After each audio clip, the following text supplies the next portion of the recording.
Você está ouvindo uma mensagem da Imobarra. É nosso desejo que esta pregação fortaleça sua fé, renove sua esperança e aproxime você de Deus. Prepare o coração, abra sua Bíblia e receba a palavra que será ministrada a seguir. Que o Senhor fale profundamente ao seu coração.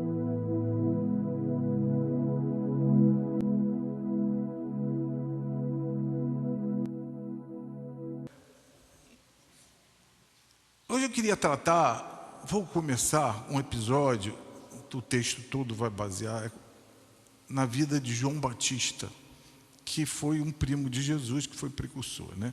João Batista, ele ocupou um lugar bem singular, bem diferente em toda a Bíblia e na história da redenção, porque ele antecedeu Jesus, né? Ele surge num momento clímax, chegando, aliás, na verdade, chegando no clímax, né? Ele um pouquinho antecede Jesus, 6 meses mais velho, e ele surge nesse limiar, quando está chegando o fim do Antigo Testamento e iniciar o Novo Testamento. Então ele surge até com uma figura um pouco diferente, austera, a forma dele se vestir, né? A Bíblia diz que ele se vestia de uma forma mais exótica, ele comia coisas exóticas, mel e gafanhoto, e a mensagem dele era direto, já está posto o machado sobre a raiz. Ele vinha falar: vós sois raça de víboras, chegando para falar para o povo de Israel, que era o povo da promessa, né? Ele fala: vocês não pensem em vocês. Imagina, o discurso não deveria ser assim: não pensem vocês, que vocês, por serem filhos de Abraão, vão ser. Não, era incisivo. Deus pode dessas pedras suscitar filhos, e vai assim, né? Então João, ele teve uma forma miraculosa o nascimento, porque seus pais eram velhos, Zacarias e Isabel. Foi um milagre o nascimento, né, deles, e assim foi evidente que Deus tinha um propósito. Quando eu falei aqui do nascimento de Jesus na visão de Mateus, né, Maria vai ao encontro de Isabel, e quando elas se encontram, ela é tomada cheia do Espírito Santo, e diz que também João Batista foi cheio do Espírito Santo já no ventre. Então, assim, o anjo também, quando aparece, fala que ele viria no espírito e no poder de Elias. Nós estamos vendo aqui cumprimento de profecias. E o último livro do Velho Testamento é o livro de... Qual é, gente? Malaquias, isso. Eu não conheço, eu só conheci uma pessoa chamada Malaquias. E tinha que ser filho de crente, né? Porque pega o nome lá de Velho Testamento, às vezes. Mas, se ele está ligando o velho ou o novo, é uma profecia dada, então. Então João não era apenas, como é que eu posso falar, um profeta agora. Ele é um elo de ligação da lei, que representa o Velho Testamento, e agora o Evangelho, que significa as boas novas, que estavam vindo com Jesus. Ele é aquele que aponta definitivamente para Cristo, para o Messias, para o ungido, né? E ele identifica quem é Jesus. Então, assim, o papel dele é singular. Os outros profetas todos anunciavam. O João chega e fala, aponta, não, esse é o Cordeiro de Deus que tira o pecado do mundo. E a essência da pregação de João não era uma pregação agradável ao público, porque era sobre arrependimento. Tendo em vista que o povo estava em pecado, tendo em vista que toda a linha sacerdotal, o sinédrio todo desviado, tendo em vista a religiosidade vazia. Você se lembra que Jesus uma vez derrubou no templo todas as coisas e fez como é que eu posso falar, uma bagunça ali, jogou tudo no chão, porque ele ficou revoltado que estava fazendo da casa do seu pai uma casa de negócio. E ele chega, então, o precursor já fala: vocês têm que se arrepender. E uma coisa interessante, porque ele diz que está próximo o reino dos céus. O arrependimento, então, ele procede. E o arrependimento de João não é um assentimento só de uma culpa. E a gente vai ter que entender que o arrependimento é uma mudança radical de vida. E não simplesmente admitir que está errado. Admitir que está errado é legal. mas não vai te levar em muita coisa. E João pregava então falando que já está posto o machado à raiz, né? Porque toda a falsa segurança religiosa que eles tinham, porque o templo estava lá, ainda estava funcionando, o culto é lá em Jerusalém, ele confronta esses religiosos, fariseus, os saduceus e todos eles, porque João não estava preocupado em suavizar o seu discurso, a sua mensagem, a sua pregação para a plateia, para agradar o público, porque ele estava respondendo diretamente a Deus. Então, olha só, a gente aqui procura também não ficar levantando a bola do homem e não ficar só pregando o que agrada a você. Uma ou outra pode te agradar, mas não importa, o que me edifica é o que eu preciso de ouvir, né? Isso revela então um ministério muito enfático, cheio de fidelidade a Deus, porque falar para quem não quer ouvir e não procura por popularidade, embora que a Bíblia fale que as pessoas acorriam no deserto. Quem escolheria aqui pregar no deserto? O melhor lugar para pregar seria? Não. A pessoa para chegar lá era uma confusão. Tem que atravessar calor, tem que levar combustível, água, comida e etc, né? E João introduz então, por causa dessa pregação, eu vou fazer só uma introdução para chegar no ponto que eu quero chegar de Mateus, aí a gente vai ler a Bíblia.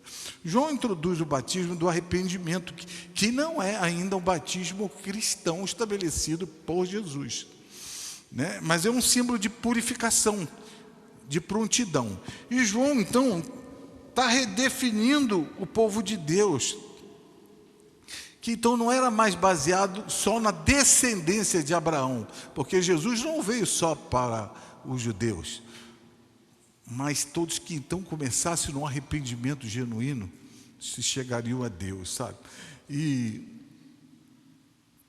isso está começando, tem uma linguagem figurativa aí, já que alguns teólogos que relacionam, isso é um novo êxodo, um novo recomeço agora de Israel.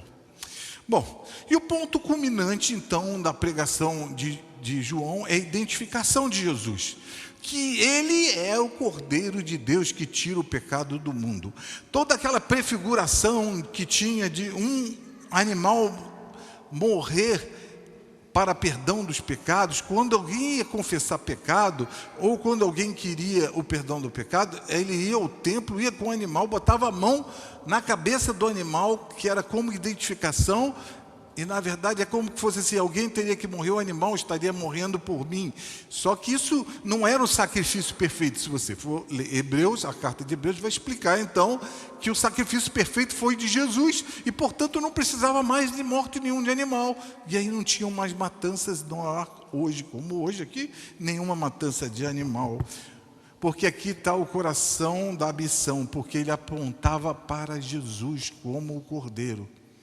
E a missão de João era bem curta, porque o ministério dele antecedeu de Jesus, e daqui a pouco ele tinha que sair de cena, porque ele só veio apontar, ele não veio ocupar o lugar de Jesus. E aí mostra também como deve ser o nosso ministério, que não deve buscar chamar atenção para nós, mas para Jesus. É um engano você querer aparecer no reino de Deus. E as pessoas podem até achar, se não for para Jesus, sabe? A grandeza espiritual de João deve ser a nossa, está em ser um sinalizador. E sempre que você receber algum elogio, alguma coisa, traduza isso em glória e graça imediatamente para Jesus. E ele tem uma frase de João que então define muito isso legal. Eu falei assim, convém que ele o quê? Cresça. E o que mais? Eu diminua. Tem sabedoria nisso? Tem profundidade? Convém que ele cresça. Ele tem que crescer ou diminuir. Essa frase sintetiza uma espiritualidade autêntica e mais madura. João expressa uma suprema, então, afeição pela glória de Deus e não a glória humana, onde o ego humano fica obscurecido ou eclipsado quando vai a lua entra na frente do sol e aí você não consegue ver. E essa é a postura, então, bíblica, que aponta para um discipulado verdadeiro, que você tem que morrer para que Cristo seja visto verdadeiramente. Paulo chega a essa conclusão, não foi?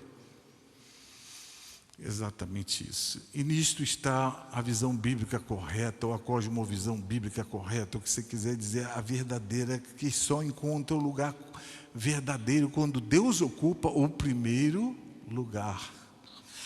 A glória dele, ele disse que não daria a ninguém. E durante qualquer existência da eternidade, ele vai sempre ocupar o trono, vai sempre ocupar o primeiro lugar. Quem quiser ser o primeiro está derrubado.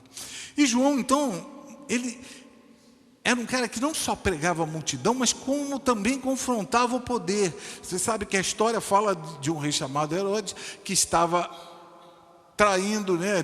Tinha o seu irmão casado, então com a cunhada, e assim, isso custa a vida dele, custa a prisão dele, porque ele foi lá no rei e falou: isso está errado, isso é pecado, você tem que largar, isso não está correto. E muitas vezes você ser cristão verdadeiro, você vai ter que confrontar o pecado, primeiro na tua vida, porque você é o primeiro a ter que botar o dedo para você. Segundo, se Deus te levantar e você ver algo errado, e se você me vê errando, por favor, me exorte. Se você me vê em pecado, eu te peço, por favor, misericórdia. Chega para mim e fala. Porque isso é demonstração de amor. Porque você quer o meu bem. Você quer me levar a um propósito maior. Sabe, isso custa prisão, porque ele foi diante do rei, e a verdade bíblica não deve ser relativizada para manter um certo conforto, ou eu viver socialmente de forma agradável. Né? João Batista preferiu ser preso, mas fez a vontade de Deus.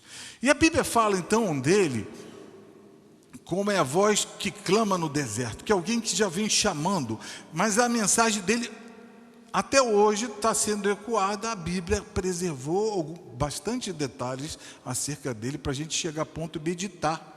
E ele não constrói um império de seguidores, e olha que muita gente estava seguindo ele. Mas ele fala o seguinte: é ele, segue ele. E essa vida é um chamado radical.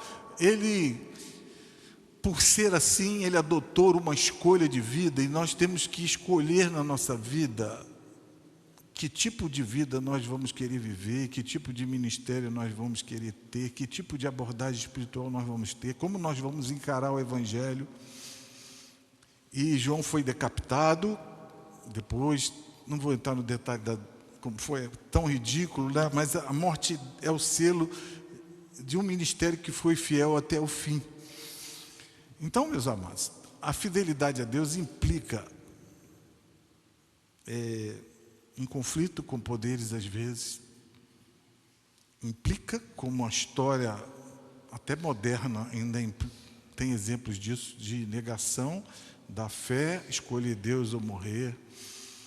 E, gente, quando Jesus fala, aquele que não deixar pai, mãe, irmão, filho, filha, por amor de mim, não pode ser meu discípulo, não é um ensino no sentido, é óbvio que larga a família, larga tudo, não. É assim, se for ocupar o lugar dele, ou se for escolher entre ele e outros, você tem que optar por Deus. E muita gente vive assim. Eu li há pouco tempo um fato verídico. Um missionário estava lá no Oriente Médio, e eu não sei qual país, foi num culto, e o culto era tudo assim, ó, sussurrando, baixinho, não tem microfone, fica todo mundo em cima, fica todo mundo em cima, que não pode fazer barulho, porque não pode chegar gente, vão chegando horas diferentes, sai horas diferentes para tentar não chamar atenção, procuram reunir um lugar mais separado. E teve um momento que falou assim: agora nós vamos orar pelas nossas famílias. E ele disse que era reunião, sabe de quanto tempo? 8 horas de reunião. Ninguém vai embora. E não tinha paradinha para comida, não tinha paradinha para lanche, todo mundo mal acomodado. Mas esse irmão, que é brasileiro, estava lá, viu tinha um homem que começou a soluçar alto, aí ele não perguntou ao intérprete, né? Óbvio que é brasileiro, não falava a língua. O que está acontecendo aí com ele? Tem algum problema? Ele falou assim, não, é porque ele teve que largar toda a família. Ele foi renegado, ele era um homem próspero de negócio, de comércio, foi ameaçado pelos próprios filhos, porque abandonou a fé islâmica e aceitou a Cristo. E ele era de outro país, teve que fugir, e ele está sendo escondido aqui. Então, meus amados, isso está acontecendo até hoje. A fidelidade a Deus custa. João Batista, então, ele custou com a sua própria vida. E por ter o chamado de um precursor, ser um precursor de alguém que também não foi chamado para ter uma boa vida, Jesus aqui não curtiu a vida doidado. Jesus aqui não tinha carro novo. Jesus aqui não ficava nos melhores lugares, não frequentava os melhores restaurantes. Diz a Bíblia que ele não tinha nem onde reclinar a cabeça. Imagina que alguém itinerante, viajando o tempo todo, talvez dormisse até em cima de uma pedra, sei lá, ou então juntar um mato, bota um paninho para dar um jeitinho ali. Pois bem, Jesus veio para sofrer. Isaías 53 fala do servo sofredor, né? O capítulo inteiro. João Batista também veio com uma missão.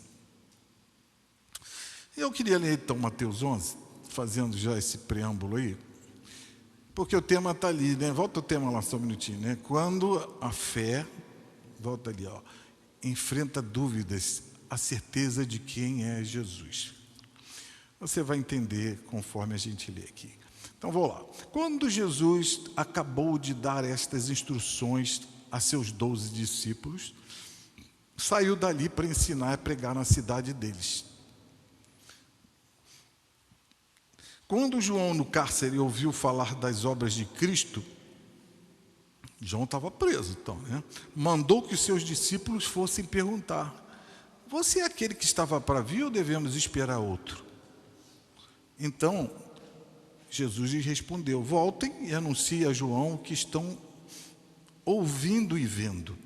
Os cegos veem, os coxos andam, os leprosos são purificados, os surdos ouvem, os mortos são ressuscitados, e aos pobres está sendo pregado o Evangelho. E bem-aventurado é aquele que não achar em mim motivo de tropeço. Quando os discípulos de João foram embora, Jesus começou a dizer ao povo a respeito de João: o que vocês foram ver no deserto? Um caniço agitado pelo vento? O que vocês foram ver? Um homem vestido de roupas finas? Os que vestem roupas finas moram nos palácios reais. Sim, o que foram ver? Um profeta? Sim, eu lhes digo, e muito mais do que um profeta. Este é aquele de quem está escrito: eis que eu envio adiante de você o meu mensageiro, que preparará o caminho diante de você.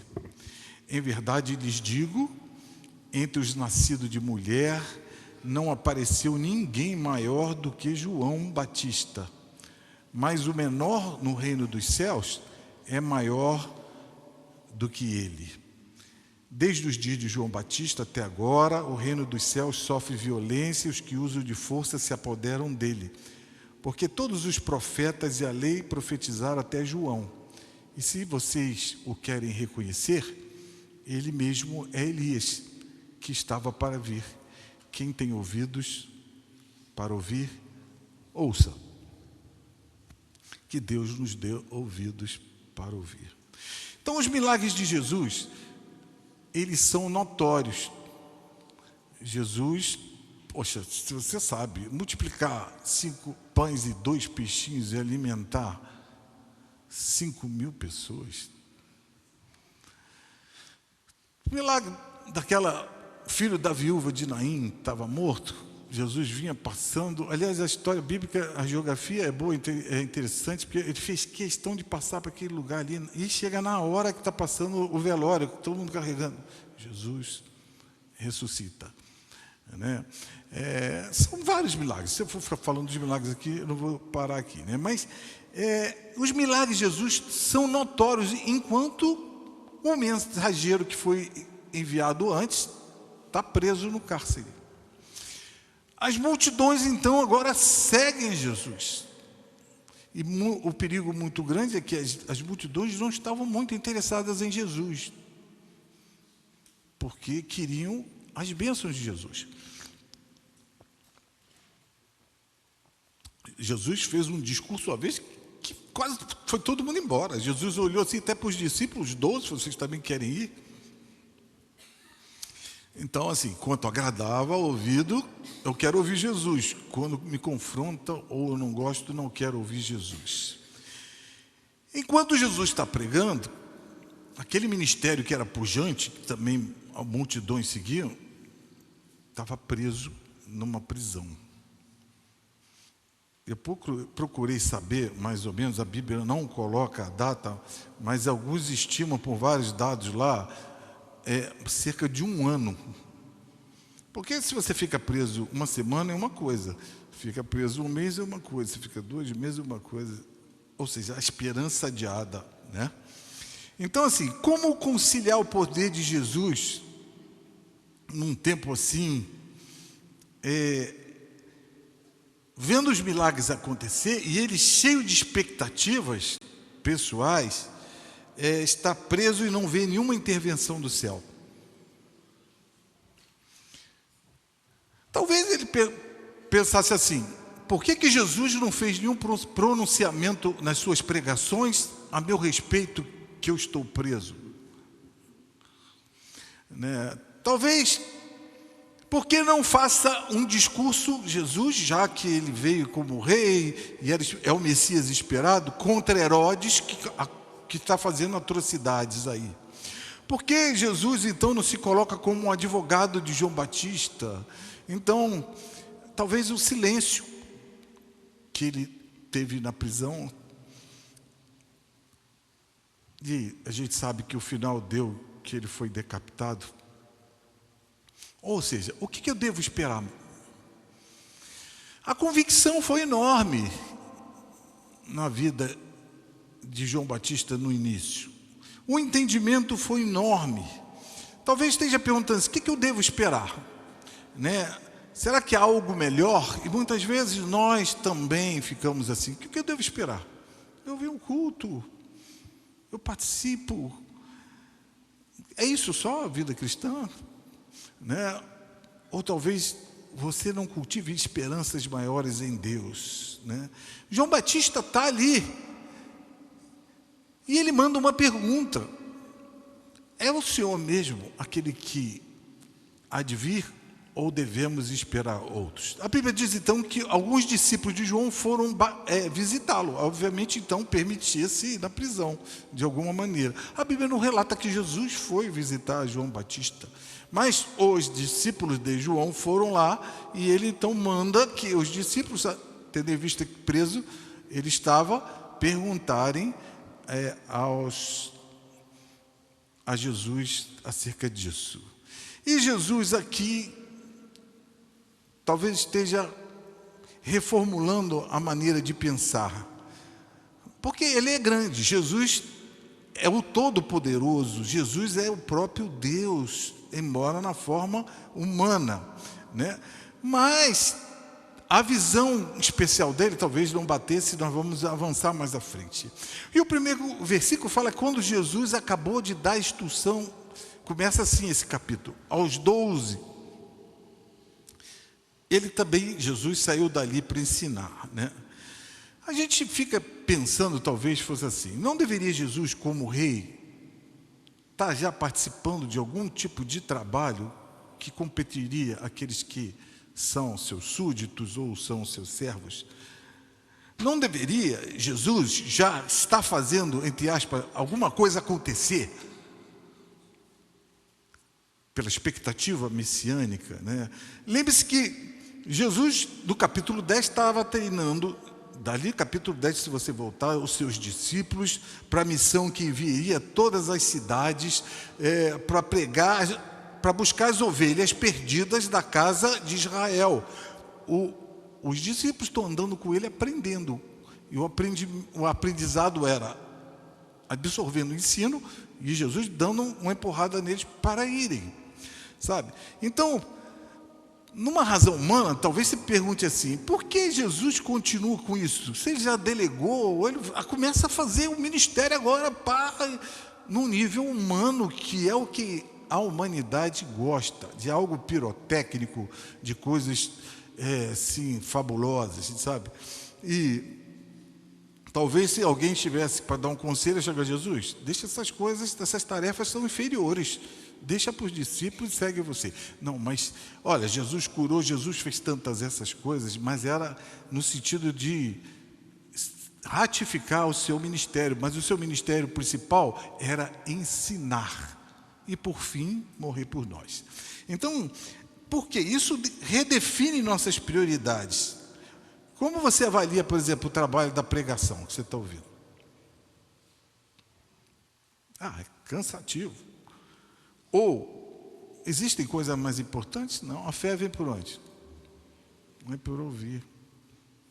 Eu já falei uma vez aqui, e está sendo estudado Êxodo, o povo que tinha que ter mais fé era o povo de Êxodo, que viu mais milagre do que qualquer um em qualquer época, e no entanto não teve fé. Então, gente, não subestime a palavra de Deus nem a pregação, é por causa da palavra de Deus, da pregação, e do ensino, e do aprendizado, e da leitura que você fica de pé, tá certo?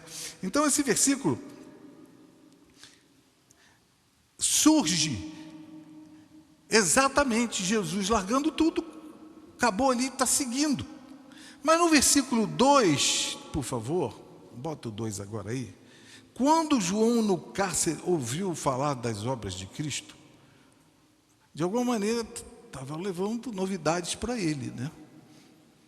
Ele, então, vou repetir, mandou que seus discípulos fossem perguntar. Bota o 3 de novo, que essa é a questão agora que surge principal nesse texto, versículo 3. Você é aquele que estava para vir ou devemos esperar outro? João está preso, eu falei. Qual era a expectativa de todo judeu ali do Messias libertador? A história judaica foi submetida a vários impérios. Desde que surgiu a pujança do império, começando depois com Saul, e depois o nível de Davi, que foi o que mais conquistou territórios. Depois o reino foi dividido, a parte do reino do norte foi levada pelos assírios primeiro, e depois do sul, anos mais tarde, foi levada pelos babilônios. Depois eles voltaram do exílio. E aí começou de novo a sucessão de domínios.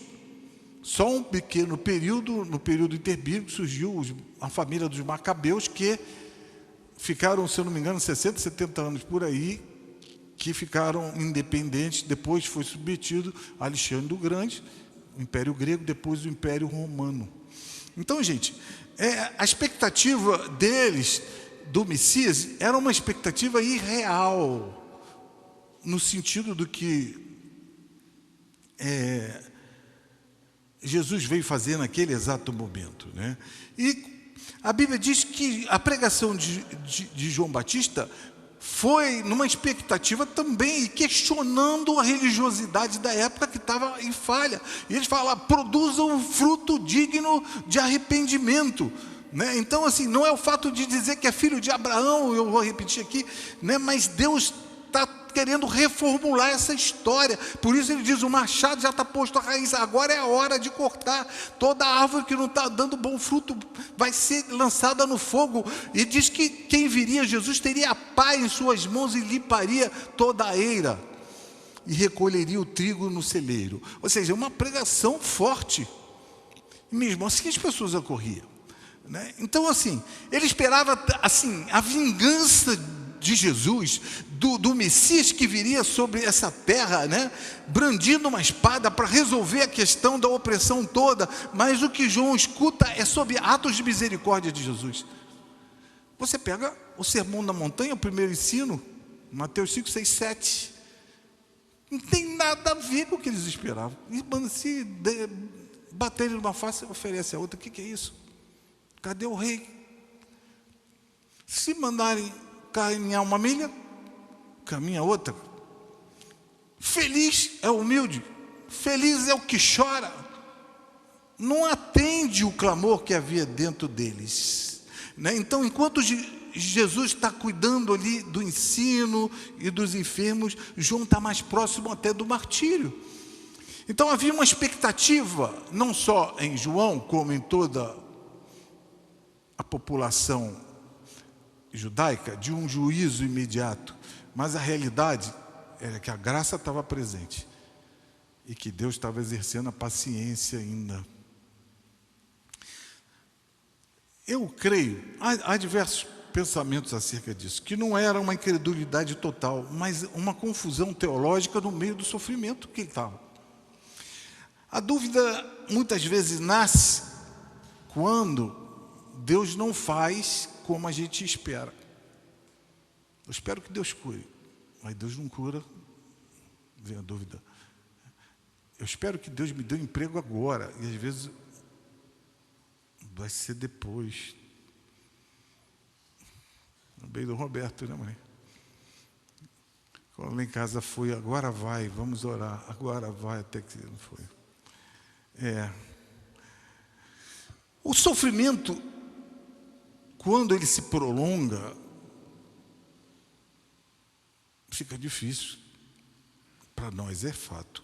A esperança adiada, já diz o versículo, né, complica. A promessa quando parece distante. Então nós estamos vendo um homem preso, e eu não posso tocar pedra nem você nele, porque quantas vezes isso pode acontecer conosco, né? E Deus às vezes fica quieto.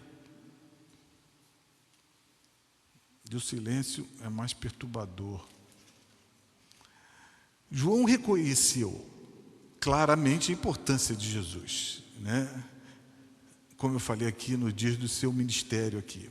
Mas parece que talvez João esteja agora perguntando, será que ele ainda não é o último a vir? Tem mais um?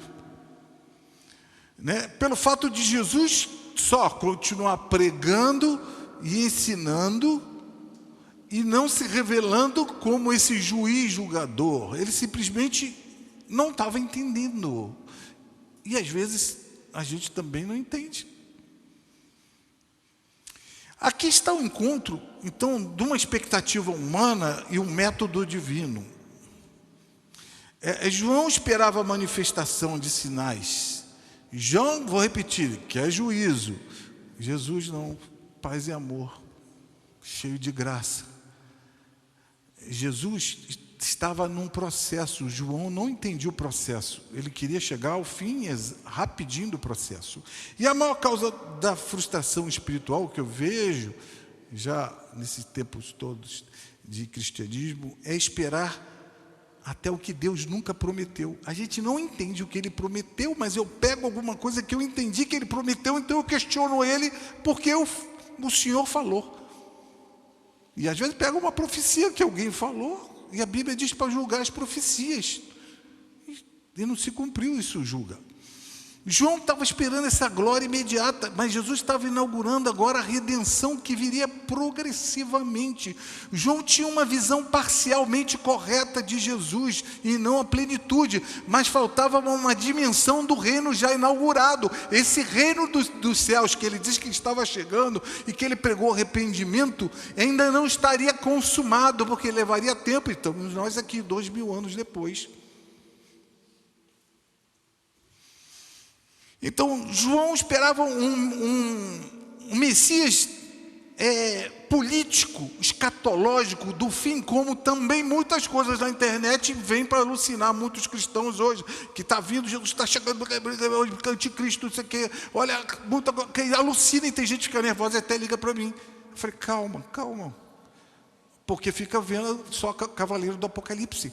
Sabe? Então a gente tem que tomar cuidado com isso, porque João não deixou, na minha visão, de crer, mas a expectativa dele entrou em confronto com a realidade que ele estava vivendo, sabe? Ele tem a pá na mão. Foi um versículo que diz Mateus 3. E ele vai queimar, ou seja, vai separar agora o que é, ele vai resolver, sabe? Mas Jesus está só pregando, curando. O que João não entende até é que Jesus pensou em vir 2 vezes ao mundo. Uma, já foi, quando ele pisou aqui. E tem uma promessa que Jesus virá novamente, não é isso? O Filho Eterno de Deus, ele veio primeiro assumindo a natureza humana, sabe? E nessa natureza humana cabia a ele justamente ter esse papel de servo sofredor, e de ensino, e de curas, de entregar a sua vida em sacrifício pelos pecadores. Assim, tudo que Jesus fez e veio a fazer parecia fraco aos olhos daqueles que esperavam um Jesus glorioso.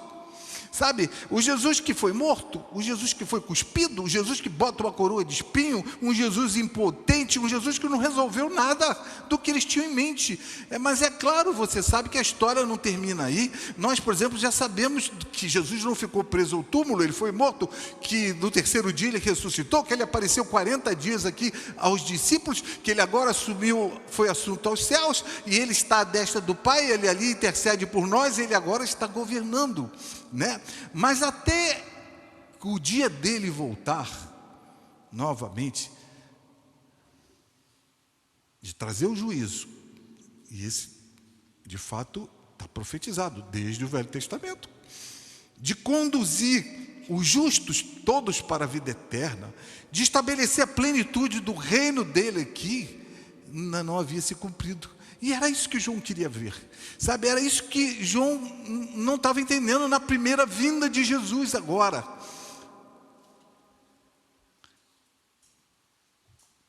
E alguém já disse que isso, como é que eu posso falar? Uma vez eu vi, é a condensação profética. Uma visão profética é quando ele vê, ele não vê o todo no sentido, no decorrer do Cronos. É como se tivesse tudo junto. O outro também já falou que é como se fosse dois montes, um na frente do outro, e só se você afastar de lado que você vai ver que tem uma distância e são 2 montes. E a pergunta que ecoa dentro de nós e muitas vezes fica: Jesus é suficiente? Você só precisa de Jesus para viver mesmo? Essa canção, se eu não tenho a ti, eu não tenho nada, isso é verdade? O reino de Deus também está avançando, que tem muita gente que acha que estão perdidos. Não estão perdidos. A história tem um fim apoteótico para o cristão. Pode até morrer, mas o fim é apoteótico, né? Às vezes fala, vale a pena eu confiar enquanto parece que nada muda na minha vida? Muita gente fica em crise assim, né? Será que eu esperava algo que Deus então não me prometeu? Essa deveria ser a nossa pergunta. E Jesus responde a pergunta de João, nem com sim, nem com não. Às vezes é melhor falar assim, objetivo, Jesus manda a resposta, né? Versículo 4 de novo, então, por favor.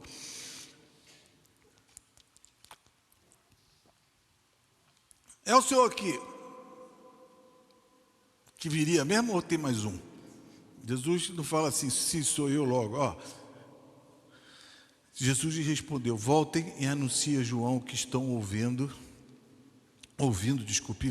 Os cegos veem, os coxos andam, os leprosos são purificados, os surdos ouvem, os mortos são ressuscitados e aos pobres está sendo pregado o Evangelho. Veja que as obras que Jesus evidencia para João de quem ele era como Messias, não são obras de juízo, são obras de misericórdia, né? Por que Jesus está listando toda uma lista de coisas boas que ele fez? Porque Jesus está usando aqui uma linguagem da profecia, e quem conhece os teólogos todos afirmam que João Batista, todos esses que foram criados na lei, estudando a Bíblia, os profetas, sabia, e essa citação de Isaías é o quinto, é chamado quinto evangelho da Bíblia, embora esteja no Velho Testamento, mas por quê? É o profeta que mais profetiza sobre Jesus. E desde o capítulo 34 ao 61, já vem descrevendo, aqui eu separei versículos, mas não tem como passar para você agora ler tudo, que profetizaria tudo que o Messias viria a fazer quando estivesse aqui. Ou seja, Jesus estava dizendo para João Batista, de outra maneira, olha as Escrituras e olha para os fatos, sou eu mesmo. Jesus contextualizou tudo de uma forma para responder, eu sou aquele que haveria de vir. Eu vou contar algo para você que não tem Isaías ainda, que eu também ressuscito mortos, porque as outras citações ali que ele coloca, Isaías não descreve. Ou seja, Jesus não está explicando tudo num nível tão profundo, mas levando ele a pensar e refletir naquilo que já havia falado. Porque se eles criam nos profetas e o que os profetas disseram, a missão que ele estava fazendo aqui testificava quem ele era aqui. Tá certo? Então, gente, eu sei que muito mais ia acontecer, e vou repetir, o dilema de João é porque Roma está dominando, eu quero que a coisa aconteça, eu estou preso, mas em outras palavras, Jesus está querendo dizer, acalma. E você vai ver que daqui a pouco ele fala, não se escandalize comigo, não desanime, não perca fé, eu estou seguindo o cronograma que o meu pai estabeleceu, eu estou no time certo, eu não estou furando aquilo, sabe? Vai se cumprir tudo. E a mensagem de Jesus mostra aqui que o reino de Deus abre as portas para aqueles que não eram aceitos. Ninguém era mais discriminado lá, se você for ver, na sociedade do que os cegos. Lembra do cego Bartimeu? E mandou calar a boca. Jesus, gritando, filho de Davi, tem misericórdia de mim, gritando. Sabe, ninguém era mais rejeitado do que aqueles que eram leprosos, não podiam morar juntos. Jesus absorveu isso tudo. Ninguém era mais rejeitado do que aqueles que eram colocados sem valor. Jesus chamou publicanos e pecadores. E a mensagem de Jesus, então, até quando diz que os mortos ressuscitam, já era para dizer para ele, a morte não tem a última palavra. Sabe, o problema do homem começa na dúvida, e a dúvida paira nossos corações, paira nossa mente, o diabo é acusador dos nossos irmãos, a dúvida vem, o problema é o que eu faço com a dúvida, né? A gente já começa a aprender aqui com João Batista, que eu tenho que levar a minha dúvida a Jesus, e não ficar só encasquetado com a dúvida comigo mesmo, entendeu?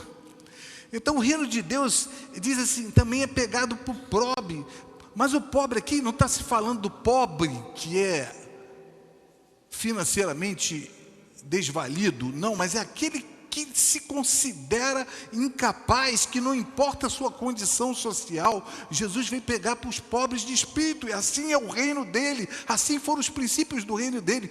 João estava pedindo uma solução temporária, Jesus estava cuidando do que é eterno, e glória a Deus, porque nós estamos inseridos nesse processo aqui. E a evidência de que Cristo reina não era a ausência de problemas, e nunca foi. Ele sempre afirmou que os problemas nós vamos ter, mas era a graça, sabe? A importância disso, ele coloca então uma repreensão leve para João. E ele diz no versículo 6, por favor, bota aí, bem-aventurado aquele que não achar em mim motivo de tropeço. Dá uma cutucadinha. Bem-aventurado é feliz. O que Jesus faz era loucura para alguns, não era a expectativa de outros, não é? Mas o que Jesus faz é a sabedoria de Deus.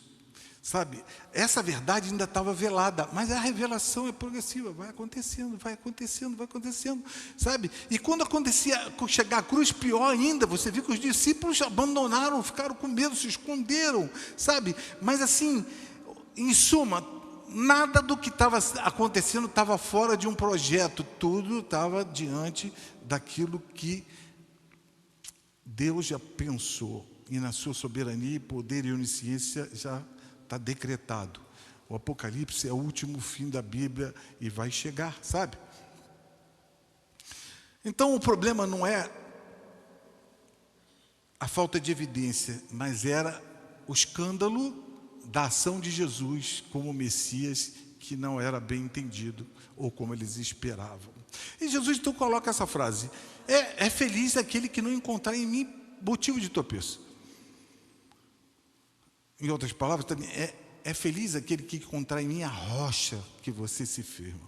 A pedra, ela pode ser motivo de eu bater e cair, e Jesus afirmou que seria uma pedra de tropeço, mas agora ele diz, em outro ponto, bem-aventurado é aquele que não se ofende, bem-aventurado é aquele que não abandona a sua fé de outra maneira, quando Deus age diferente do esperado. Captou aqui? Não foi como você pensou, não foi nos teus melhores sonhos, mas eu não vou abandonar Jesus. Ele continua no controle, sabe? Jesus tem que ser a rocha. Tem uma canção antiga que fala: rocha dos séculos, nome bendito.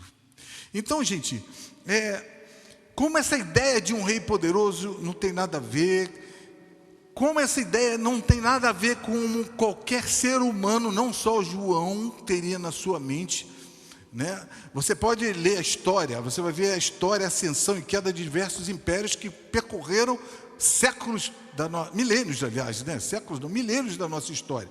E os reis todos tinham pompa, tinham poder. Isso não tem nada a ver com Jesus, que não tinha pompa nenhuma. Então ele estava observando, e por isso Jesus foi muito mal compreendido nessa época, sabe? Mas uma fé madura, e a gente está aprendendo aqui com a Bíblia, não é aquela baseada só nas suas expectativas ou experiências pessoais, mas evidências do agir de Deus. Deus foi fiel. Olha, nós temos um compêndio que é a palavra de Deus, como Deus foi fiel até hoje, como Deus caminhou, sabe? A fé madura não diz eu creio, se Deus fizer eu vou crer.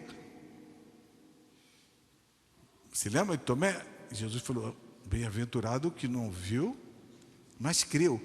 A fé madura diz assim: eu creio porque Ele é Deus e eu sei quem Ele é, sabe?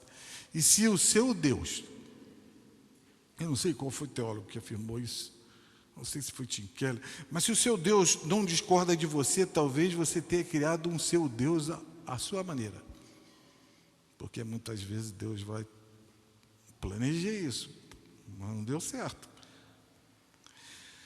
Bem, gente, agora, no meio dessa dúvida, Jesus fala não para João, ele mandou um recado agora. Os discípulos saem, entra no próximo versículo, por favor, versículo 7.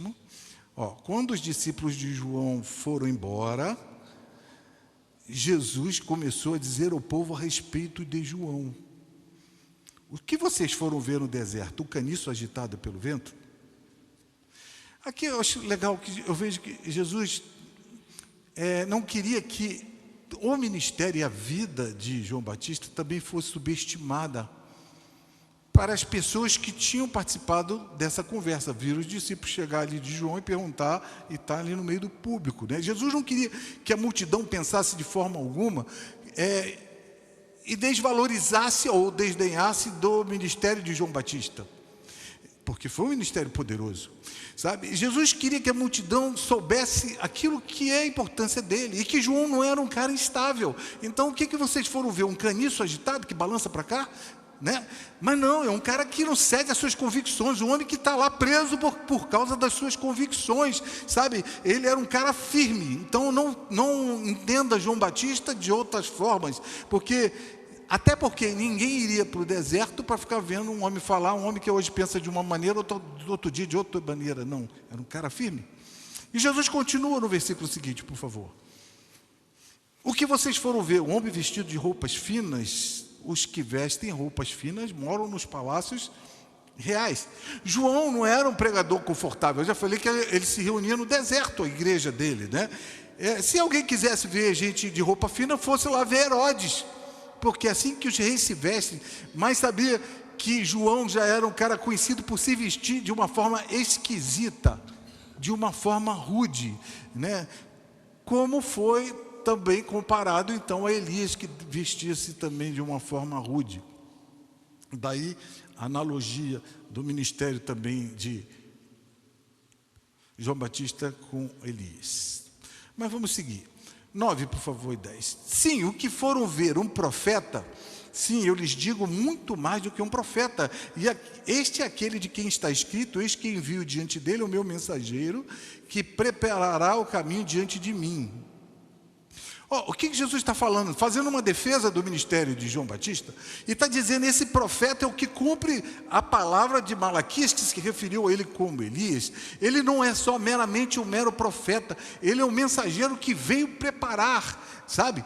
E isso, olha que diz o versículo 11 então, por favor, seguindo: em verdade lhes digo, entre os nascidos de mulher, não apareceu ninguém maior do que João Batista, mas o menor no reino dos céus é o maior do que ele.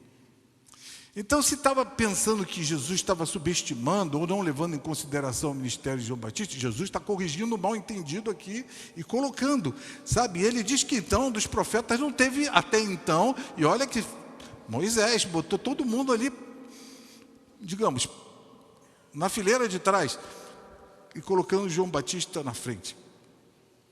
Mas ele diz o seguinte: contudo, o menor no reino dos céus é maior do que ele. Confuso, né? Às vezes você lê assim à primeira vista, é um pouco confuso.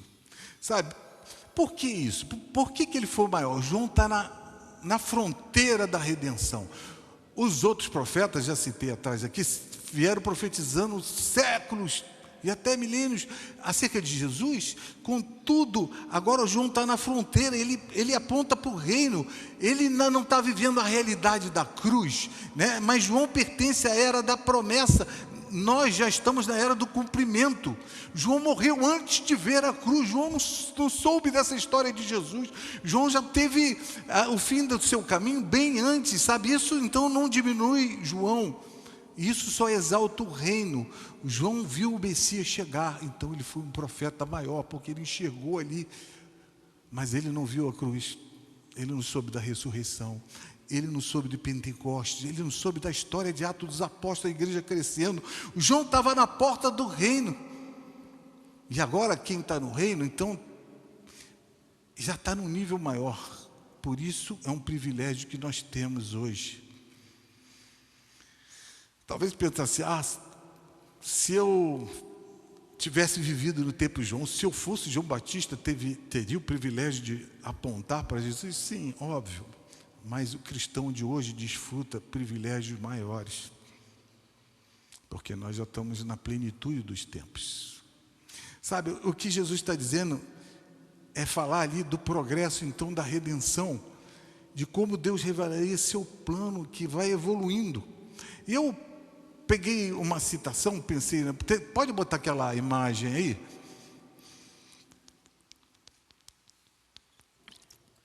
A primeira do caroço,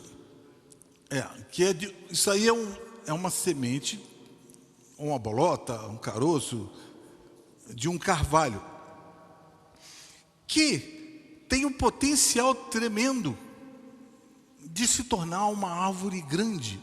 Ou seja, todo esse processo, isso aí é uma miniatura de um carvalho, mas tem todo o DNA, tem todo o potencial, tem tudo para crescer. Bota agora uma árvore, por favor, de um carvalho já grande. Olha só. Primeiro que a natureza é um milagre, né? Como é que pode? Você enterra uma semente, coloca na terra, de repente começa a crescer, se torna uma árvore. Por isso que a natureza manifesta a glória de Deus, né? Sabe? Então, todas as instruções que Deus estava dando é que isso cresceria. O Evangelho estava... A redenção, ela começou desde Gênesis 3, com o pecado, em que a semente da mulher, que apontando para Jesus, esmagaria a cabeça da serpente. Tudo isso vem numa progressão, sabe? E agora a gente vai vendo que essa progressão está avançando. João Batista estava quase quase indo ali, chegando na ponta, mas ainda não chegou, porque ele não viu, sabe? Jesus começou então a fazer aquelas obras, preparando o caminho. Tudo isso está caminhando num processo, e o processo continua. E João foi o maior profeta, porque ele não apenas falou de Jesus de longe, mas ele apontou para o que estava perto, diretamente, dizendo que, identificando, ele é o Messias, ele é o Cordeiro de Deus que tira o pecado do mundo. Então não teve profeta maior do que ele. Agora, é óbvio que João não entendeu o quadro completo. É óbvio que João não viveu para ver o quadro completo, né? E hoje, com certeza, ele tem ciência de tudo isso, né, que a gente está falando aqui. Mas o menor no reino dos céus tem a compreensão maior do que Deus estava fazendo naquele momento antes. Você entendeu? Por quê? Então não se orgulha que eu sou o menor, sou o maior. Não é porque, pela graça, nós estamos numa época mais avançada no processo de Deus, sabe? E quando ele faz essa pergunta, é o Senhor que haveria de vir? É porque o quadro não estava completo para ele. E quando Jesus estava ensinando daquela maneira, expectativa, porque o quadro não estava completo. Se você não entende o problema de uma forma correta, você não entende a solução. Por exemplo, na peste, pensei, joguei no Google, dei um Google lá, na peste negra, que foi na Europa, na Idade Média, as pessoas começaram a morrer. Gente, agora a pandemia aí que teve, né? Você viu que mesmo a gente com toda a ciência, para descobrir alguma coisa, pensar até em vacina, acredito ou não em vacina, descobrir como funcionava as coisas, né? Foi complicado na nossa era. Agora imagina nessa época da Idade Média. E sabe, e a solução eles não entendiam. Mas aí pensavam que o problema era no sangue ruim. Eles pegavam sanguessuga e queriam que tirassem, botavam sanguessuga na pele para poder tirar, ver se tirava o sangue ruim. Aí achava que também era o ar que vinha, sabe, e que começava a botar fumaça e botar um monte de coisa, e às vezes alguns que vinham tratar botavam tipo uma máscara com perfume para impedir que o ar de fora viesse. Bom, e depois descobriu que eram pulgas que viviam junto com ratos, que era ocupado pela peste bubônica. Ou seja, a solução era se livrar dos ratos e acabar com as pulgas. Então eles não entendiam o problema. Portanto, eles não tinham a solução, sabe? O mesmo acontece com João. Ele estava no meio do processo. Ele viu parte do processo. Ele viu parte do problema, mas não viu a solução, que foi mais à frente, sabe? Então, gente, isso não significa que Jesus não vai vir com poder. Isso não significa que ele não vai vir, ele vai vir julgar, ele vai vir subjugar. Ele morreu, passou todo o processo de humilhação, mas agora nunca mais vai passar por esse processo de humilhação. Hoje ele é exaltado, diz que todo joelho vai dobrar e vai confessar que Jesus Cristo é o Senhor. E eu vou pular para o versículo 15 então, para terminar. Quem tem ouvidos para ouvir, ouça. Então, é preciso você ter fé. É necessário, Hebreus 11, que aquele que se aproxima dele, o quê? Creia. É preciso ter fé. O que Jesus está nos chamando a entender aqui nesse texto, e a Bíblia faz questão de citar esse drama, é calma, você tem que ter paciência. Nós estamos no processo. A fé verdadeira, você pode até ter dúvida na tua mente, mas a dúvida não pode permanecer na tua mente, né? E como eu falei já aqui, uma coisa que, quando surge dúvida, leva a sua dúvida a Jesus. João mandou perguntar a ele. Pergunte a Jesus. Leve sua dúvida à Escritura. Sabe, a Bíblia, a fé não cresce com ausência de dúvidas. Não, ela pode crescer no meio da dúvida. E Jesus é paciente com a gente. Agora, quando estiver entrando na crise pela dúvida, aí você tem um problema sério. O que você tem que fazer? Vou voltar à Escritura. Vou voltar ao que Deus já disse. Vou voltar ao testemunho fiel histórico do que Deus fez até hoje e veja a ação já até de Deus na tua própria vida no passado, porque o que Deus já fez em você não pode ser esquecido. Amém? Jesus se revela nas Escrituras que eu falei aqui. A preocupação de Jesus era o ensino. Hoje nós estamos ainda vivendo essa era. O Messias ainda vai vir aí, vingador, vai descer e vai matar o anticristo com o sopro da sua boca. Tem tudo apocalipticamente já, escatológica, tempo do fim, descrito, sabe?